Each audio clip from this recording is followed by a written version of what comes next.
Hello, MCU fans. Today is going to be my breakdown review of X-Men 97, Episode 5. And oh my word, what an episode. I cheered, I laughed, I cried. This one had it all. I am so impressed with this series so far. So there will obviously be spoilers, but as long as you're okay with that, then let's dive right in and see what we can find out. Don't forget, we have the April contest running all month long. Be a subscriber, leave a comment, win a book or a steelbook. Best of luck. And of course, we have the membership option in case you want to help me with my goal of doing this full time one day. You get cool perks like custom emojis, behind the scenes videos, and I'm even looking at the option of early releases of the videos for members only. But honestly, no matter how you support the channel, it's all greatly appreciated. Leaving comments, liking videos, subscribing, those things go a long way. So thank you so much. All right, so as usual, the opening scenes give us lots of information about what's to come in the episode, including even the previously on, which in this case is done by Gambit. So it seems that whoever is the main character of the episode does the previously on. That's really cool. We get a nice scene with Cable fighting Apocalypse, which shows us we are going to get Cable in this episode, obviously. And Cable did appear in the Time Fugitive episodes, part 1 and 2. He was in many episodes, but I think this is probably from that because he fought Apocalypse in those episodes. We get this interesting shot of Sunspot, which we've seen multiple times up to this point, but I think it has a special meaning in this episode, and I'll be covering that in a minute. We get the Phoenix scenes again with the Lilandra, and of course Phoenix sacrificing herself and Scott having to watch on. And I think this is because the Phoenix Force is mentioned multiple times by Jean in particular throughout the episode. So they keep reminding us of this, but I do wonder if there's some greater meaning behind it. We'll have to see. But at least I think it's there because it's mentioned in the episode. Then of course we get Rogue and Gambit because man, that lover's triangle with Magneto really heats up in this episode. We get a reminder of the Morlocks. Of course, Storm doesn't appear in the episode, but they keep showing us this particular scene to remind us of the Morlocks. And then this is interesting. Tell me your thoughts on this. We get Gambit and Nightcrawler fighting alongside each other. Now, Nightcrawler did appear in the original series in these two episodes, but in neither of them was he using swords, and they appear to be at Genosha. So I'm wondering, are they either retconning that Nightcrawler was in those early Genosha episodes, or is this just kind of, a creative reinterpretation that didn't necessarily happen? Anyway, very interesting. I love to see him with his swords because he is obviously a swashbuckler. All right, and then we get the reminder that Mr. Sinister is still lurking out there. I'm not sure if maybe this is being shown because he might be behind the attack at Genosha. Let me know your thoughts on that. I'm definitely going to talk more about that.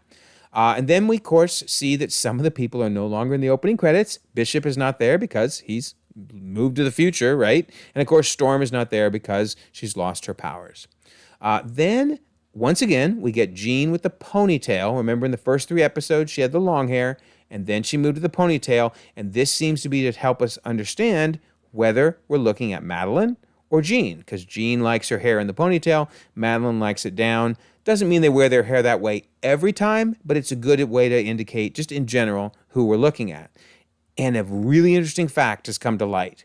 So, in the original series, back in the Time Fugitive episodes with Cable, when Jean scanned Cable's mind, check this out.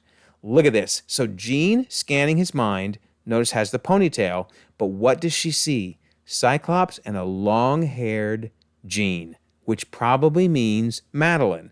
Now you're saying there's no way they were thinking about this in 1993 or whatever, whenever these episodes came out. Well, guess what? According to Larry Houston, who was the director of the original series, he said only a few very sharp-eyed X-Men fans spotted the cameo of Madelyne Pryor, the Goblin Queen, that I added when Jean Grey mind-scanned Cable's mind in Time Fugitives Part 1. I think he technically meant Part 2. But anyway, Jean Grey has the ponytail, Madelyne had the full hair. Oh my word. They were literally thinking about this way back in the 90s, which makes you think, man, imagine if we had gotten to season 6 back then. We would have gotten the Goblin Queen way back in the 90s. Unbelievable. So thank you, Larry, for confirming this, but it does make us think, okay, we got to really take this seriously. They were thinking about it.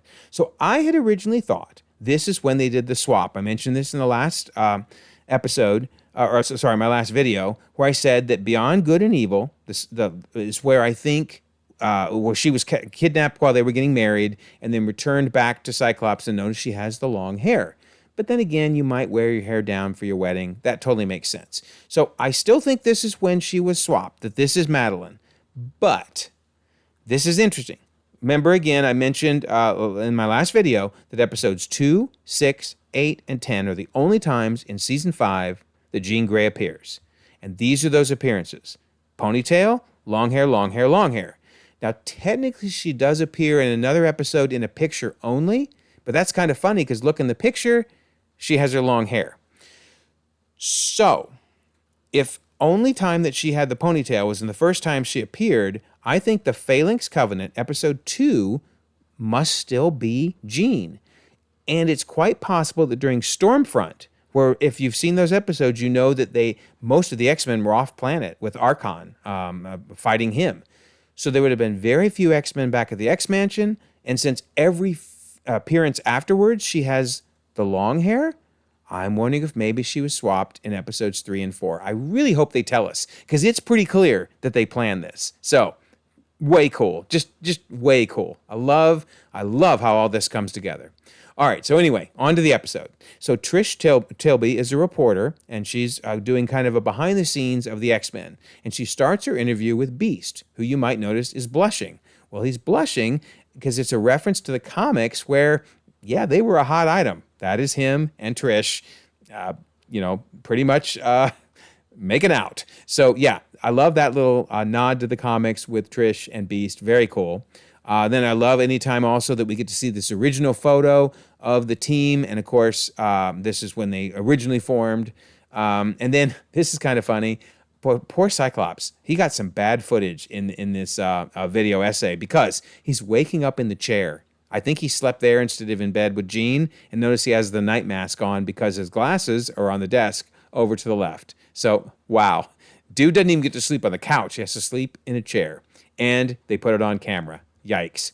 And you can see that they're still very, very distant, very, very apart. Jean looking out the window with the ponytail. Very, very sad about the entire situation.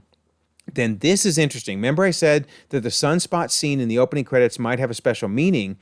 If this is on Trish Tilby's newscast, then if Sunspot's parents see this of him at the X-Mansion, he might have just got outed by Trish.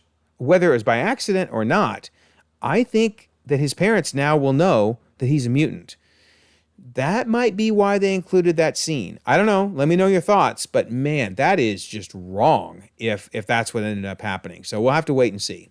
All right. So then Trish explains a very exciting thing, that the UN is now formally being admitted formally admitting the mutant nation of Genosha. That's awesome. So Genosha is now part of the UN. And we see Genosha, finally this scene. This was in the trailers. I've been waiting for this to finally show up. Yes, indeed, it is Genosha. We see Magneto and Professor X's statues, very similar to the comics where they had the statues. So very, very cool. I love these posters up. Magneto is right. Welcome, Magneto. And it reminds me, at the end of the previous series, back in the 90s, they were putting up posters like this, Viva Magneto. This was before, of course, there was any respect for the mutants, and they were kind of on the run. But they were supporting Magneto, and now we see Magneto is right. So, love it. All right, many, many very cool mutant cameos. I could go on for days probably talking about all the different cameos, but my favorite is Glob. Yeah, that is Glob from the comics. All I can say is, wouldn't it be interesting to be sitting around Glob while he's eating and digesting his food? Ugh, you're like, Glob, no offense, I gotta go do something else right now while you work that food through your system. But it just cracks me up, man. That dude is very unique. But we also see Multiple Man. That's pretty cool. And Dazzler. Really happy to see Dazzler. But anyway, lots of other mutants as well. Very cool. Very cool. All right.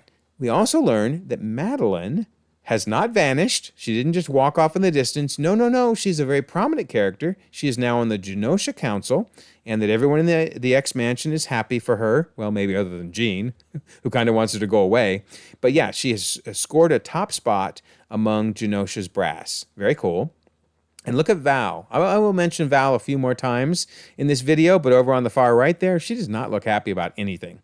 We'll talk more about her. And look at her there, right? Doesn't look happy there either. But anyway, Magneto is talking about how Gambit insisted on coming along after he learned that Rogue was going to join me at the gala. So a couple things going on there. The lover's triangle, yes. But notice the gala. He mentions the gala. I think that's in reference to the Hellfire Gala that we saw in the newspaper way back in episode 1, which we'll then see later in this episode. Very cool. Then we learn Nightcrawler's on the council too. That Kurt joined the council to help with Genosha's various communities of faith. Very cool. Love that.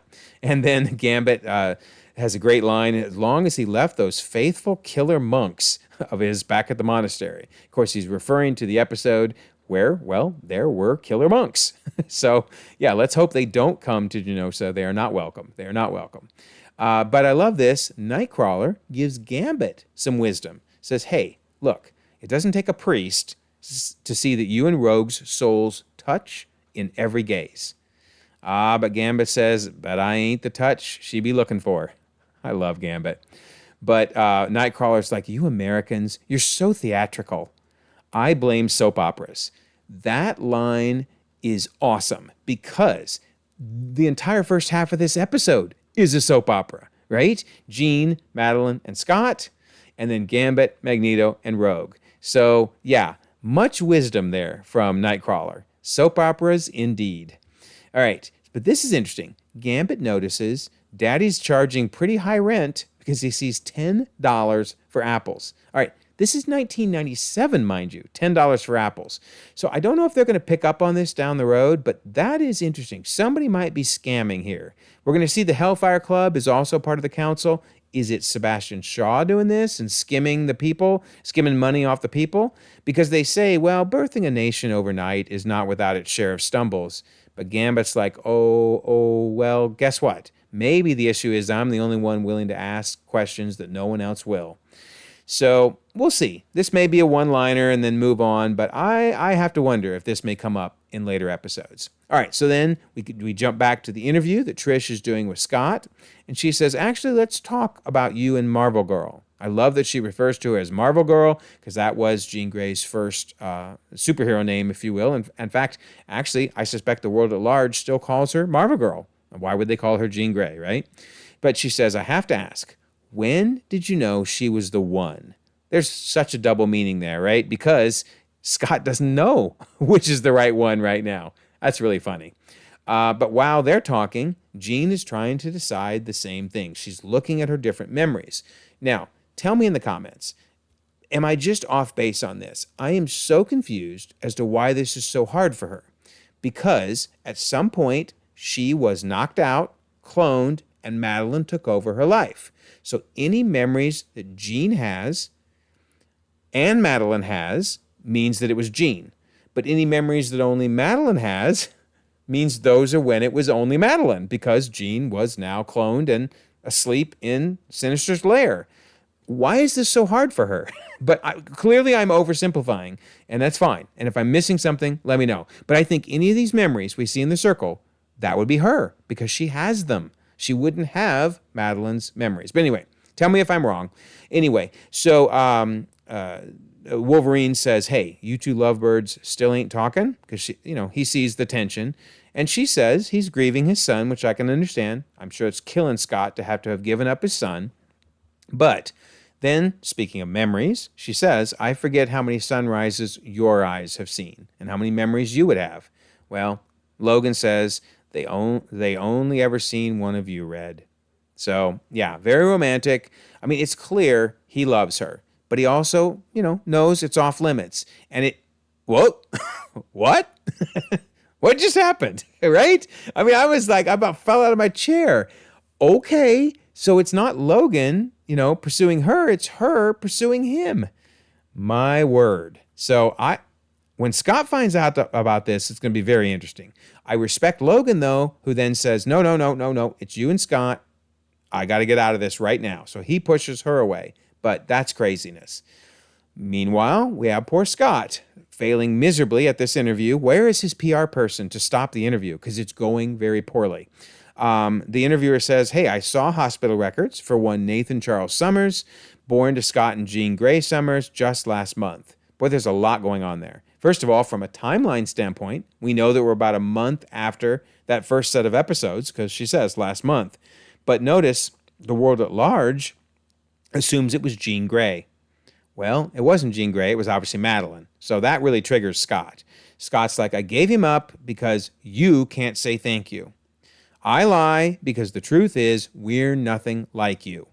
Thank God, because it's the only reason you people are still alive. So I understand why it triggered him, right? How is he going to explain this crazy situation? No, actually, it was my clone that I slept with. He can't. No, he just lost it and marches off. I totally get it, but man, how embarrassing! All this on camera. Meanwhile, we jump back to Genosha and we see the rest of the members of the council. I kind of alluded to it earlier, but notice there's the White Queen, and we have Sebastian Shaw. We already know Nightcrawler's on there. There's Madelyne Pryor. We have Banshee and Maura McTaggart representing humanity. And, of course, Callisto on the far right representing the Morlocks. So very cool, but they want Magneto to head it all up and have given him the title of Chancellor. So he thinks it over and says, well, you shall have me on one condition. And then he goes to take care of that condition, which is to try to get Rogue to be his queen. And then, very romantic of him, he says, I won't deny my passion for you.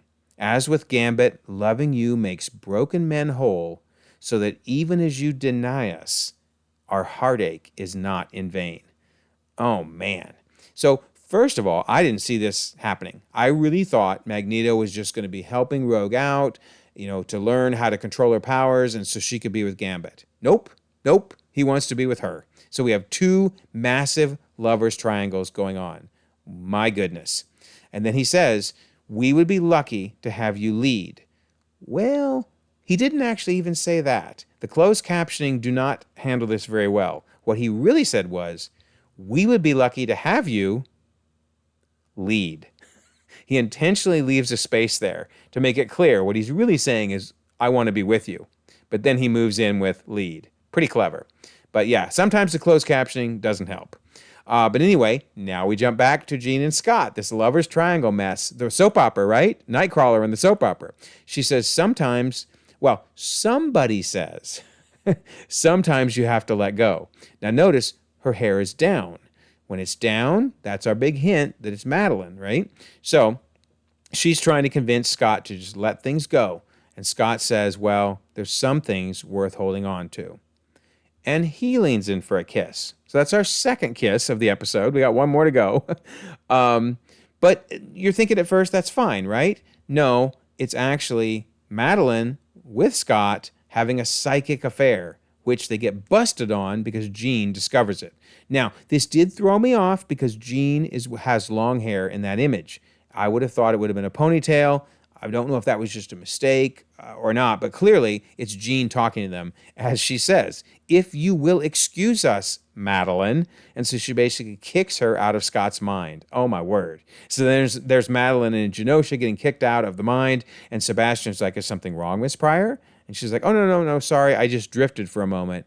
But I love the White Queen saying, mine drifted indeed.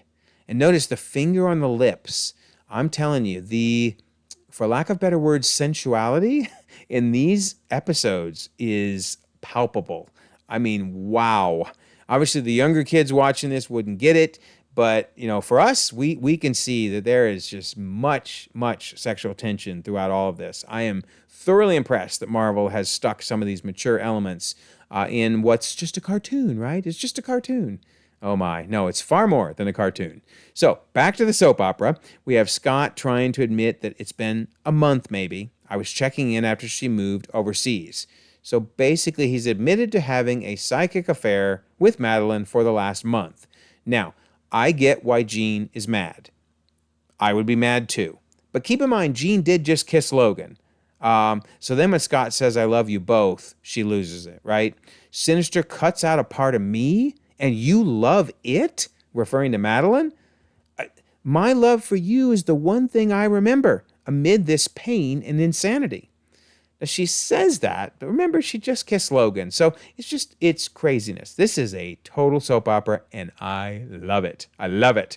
But then, right before it gets to, a knockdown, drag out fight, she gets this vision. And it's kind of weird. It shows up in her temple, which is where Sinister's little diamonds would be, but we don't see the diamond. So I slow paused it. If I missed it, I apologize, but I did not see the diamond. So I do not think this is Sinister. I'm pretty sure this is Cable, which we do see him coming later. But it's just interesting how they portrayed that. And then look at this. The funky coloration is wild.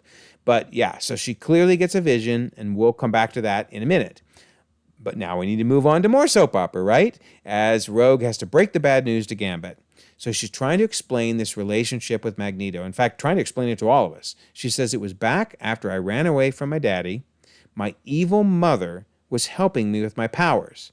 And that's her evil mother there on the left. And it's kind of funny. Poor Avalanche on the right. Remember, she was part of the Brotherhood of Evil Mutants. So I guess that she was just being allowed to suck out suck out Avalanche's power as a practice. Pretty funny. But notice, I don't think she knows that's Mystique over on the left. So why am I saying Mystique? Well, in A Rogue's Tale, one of the episodes from the original series, we learn Mystique is her birth mother. But I don't think Rogue knows that yet. Very interesting. So let's look at this crazy family tree for a minute. So you have Mystique and, Sabretooth, believe it or not, had a child, Graydon Creed, who was the head of the Friends of Humanity, of all things. I'm pretty sure he's dead. He died in the original series. Maybe not, but I'm pretty sure we will never see him again. But pretty crazy that Mystique's son was the head of Friends of Humanity. But also, Mystique is the father of Nightcrawler. The mother of Nightcrawler. Nightcrawler's father left him. So all he's got is Mystique. Now, I do think he knows Mystique is his mom, but here's the part that's interesting. Mystique then adopted Rogue. And therefore, that means technically Rogue and Nightcrawler are half brother and half sister, or adopted, I should really say. But I don't think they know that because, as we saw, I don't think Rogue knows that the mom that adopted her is really Mystique. So therefore, I don't think Rogue knows that Nightcrawler is her half brother or adopted brother, nor do they know about the whole Friends of Humanity tie. This is the crazy family tree. So I think there is definitely more to be revealed as things go on. But that's where we're at right now. Okay, so back to the story then. So Rogue is explaining to Gambit that she, my mom, who is actually Mystique, knew of a fella who could help. And that, of course, is Magneto. And then they start spending some time together. I think this is clever. Notice the book in her hand says Savage Land, Savage Heart. I think that's because of the Savage Land, Savage Heart episodes. There were 2 of them in the original series. But also, I think it's a reference to, in the comics, Rogue and Magneto getting hot and heavy in the Savage Land. So very clever, very clever. And then you're like, Rogue, you don't need to give Gambit all the details. I know you're coming clean, but really, this is pretty romantic. The whole Magneto painting a picture of you. You probably could have left that out. But anyway, she tells him. But also we learned this is how Rogue and Magneto are able to touch. He has his electromagnetic force field around him can allow them to go skin to skin. And so they do get close and hot and heavy, but she finally decides he's got too many issues from his, time in the prison, in the Holocaust prison camps. So she leaves him. But while she's telling all this to Gambit, Gambit flips the Queen of Hearts card into the fire. And that's significant because in the first episode, maybe it's the second episode actually, but notice he has the Queen of Hearts that he drops. But he must have picked it up because now he tosses it into the fire, realizing their relationship, at least romantically, is over. Very clever usage of the card there.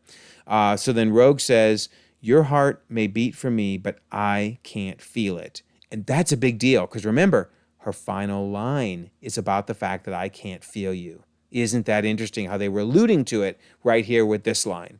Then Gambit says, will some things be deeper than skin, Cherie? I wager that fool, Magneto, will break your heart in 2. But till then, we be friends, mon ami. So I will give Gambit huge props. I mean, I would want to go punch Magneto. I would be mad at Rogue. Nope, neither. He accepts it and says, fine, he's going to break your heart, but for now, we'll be friends. And hopefully you'll come back. So anyway, then we move to the Watcher making an appearance in the sky. The Watcher, what? Right? So you know things are going to go bad after that. Now, is this the same Watcher from What If? I don't think so.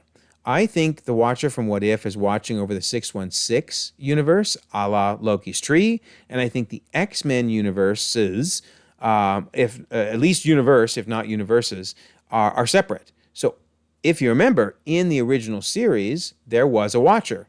Whether that's the same Watcher or not, they'll have to tell us, but I think that's the one we're seeing. This one doesn't even look like that Watcher to me. They look very different. I think it's this one. And remember, we've seen multiple Watchers before. In Guardians of the Galaxy, we saw this Watcher, and we in fact saw a group of Watchers talking to the best Watcher ever, Stan Lee. So it's already canon that there's multiple Watchers. I think it just makes sense that there would be one for each universe. So we'll see. But I love seeing the Watcher there. Time for a big party, right? Genosha celebrating. But Val is a little upset because she's found out what Magneto's role is going to be. So Val says most other nations don't allow a terrorist to be their leader, to which Magneto replies, yet so many allow their leaders to be terrorists.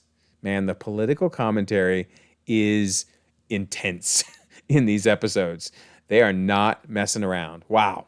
And then poor Gambit has to really see this. Man, that's a bump. I would have left the moment Rogue came in, but he sees them touching hands and kissing. Yes, that is the third romantic kiss in one episode. My word. Soap opera. Anyway, then this is interesting because Rogue tells Magneto, thanks for the dance, sugar, but Remy was right. Some things are deeper than skin. So she's basically saying there's no romance between us. But what's so depressing and sad is Gambit's going to die never hearing that from her. He's never going to know. Wow. He's going to die thinking those two are an item. Man, it's just craziness, man. It's just craziness. Anyway, now Madelyne gets her vision, which is the same vision I believe that Jean got earlier. And once again, it looks like it's kind of shot into her head, which is wild. And then once again with these graphics too, that is crazy funky looking there. And then she groans. And then I think it's her vision where we're hearing Cable say, turn it off, the music, because notice it's italics. That seems to imply that it's in her head. But he is going to say that in a minute. So I think she's getting a vision of what he's about to say. And then now they're showing us that this is both happening at the same time because Jean is also getting the bloody nose and is realizing it's Madelyne. This is happening to Madelyne. Okay, so we look at the vision. We see this like weird sand character that looks like it's a man saying something. Notice this time around they don't tell us what he said, but I'm going to go back to where they did tell us because I think it's really interesting. We see again with Jean/Madelyne holding baby Cable, because I do think this is Madelyne at this point. Of course, Cable is going to be involved in a minute, and we see the Sentinels attacking. So I think we're finally getting the explanation of this vision. Then there's this. They throw in rats. What? What are the rats? We don't see any rats happening. So maybe this is going to come up later. Tell me your thoughts. I honestly, I don't know. I don't know what this is all about. And I hate rats. All right. Then this is interesting. We didn't see this in the current episode, but in the original episode where she had the vision, way back in episode 1, we saw all the graves. Now we know those are the graves of the Genoshans that are going to be wiped out. And it's a reminder that Eve is for Extinction is the comic where this happened in. And I mentioned that in the last episode, or in my last video, rather, about the last episode. I did not think, though, it was happening in this episode. I thought we were going to wait to the very end of the season. So I was a little surprised by the timing, but I was pretty sure that this vision was about E is for Extinction. What so far I'm not correct about, though, is Cassandra Nova's role in it. Now, we know the Sentinels were involved, but the question is, who unleashes the Sentinels? I'm still, fingers crossed, hoping it's Cassandra Nova because I think it would be great for them to introduce her in X-Men 97 so that when Deadpool 3 comes out, you know, we've seen who she is, we get some of her backstory. But it could be Mr. Sinister. It could be somebody else. Let me know your thoughts. Who is behind this Sentinel attack? All right, so then Cable does indeed make his appearance. Notice that he says, turn it off, the music. That was what Madelyne heard in her head. He says, get everybody out. And then he goes up to Madelyne and says, you have to get everyone out now because he's coming. So is the he the Sentinel? I mean, probably. I mean, I guess you could refer to Sentinel as a he. Or is it Mr. Sinister? Or is it Apocalypse? So many options. Anyway, she says, who's coming? What's going on? And we never get the answer to that because the automated voice on his little computer assistant, his little AI says access failure is imminent body slide 1, meaning he's about to be returned to the future. Now, this is important. Don't forget what he's saying here. He says, no, not again. I'm so sorry, Mom. So that's just heartbreaking, right? But keep that line in mind because he's sucked back through the time portal. But if you remember in episode 1, when they first saw this vision, the male voice said, no, not again. I'm so sorry. Isn't that wild? Now we know that this image here was Cable. But they very cleverly left off the mom. Because this time around we know that his full sentence was, I'm so sorry, Mom. So they were smart to leave that off because we would have known it was Cable then. But yeah, very, very cool. And I like the fact that they keep answering all our questions. I hate lingering questions. And they're doing a great job of raising a question and then answering it. So very cool. All right, so sure enough, it's the Sentinels attacking, terminate mutant. And man, they are coming to play. That is a intense blast from the Sentinels. A Nightcrawler comes in to save the day and get them out for now, but notice we learn that there are lots of deaths and lots of carnage. And I love how Gambit refers to it as some vile Godzilla Sentinel. And it is a nasty-looking kaiju Sentinel, for sure. But then, okay, I have to ask this question. Is there something up with Val? There have been theories, I've seen them on the internet, that Val is actually Mystique. And I could buy into that because she seemed upset that Magneto was in charge of Genosha. She seems upset about Rogue. Well, she seems upset about everything, let's be honest. But did they give us a hint here that kind of dispels that rumor? Because notice the Sentinel sees her and pauses. In fact, if you watch the episode, it pauses for a good couple seconds, which makes you think, okay, then she's probably not Mystique because it didn't attack her. But it is true that Magneto comes in and saves her, if you will, at the last second.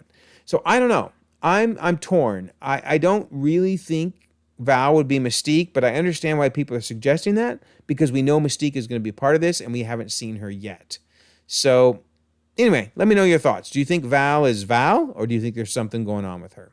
So Magneto says, save as many as you can. We will not live our days wondering if we could have saved more.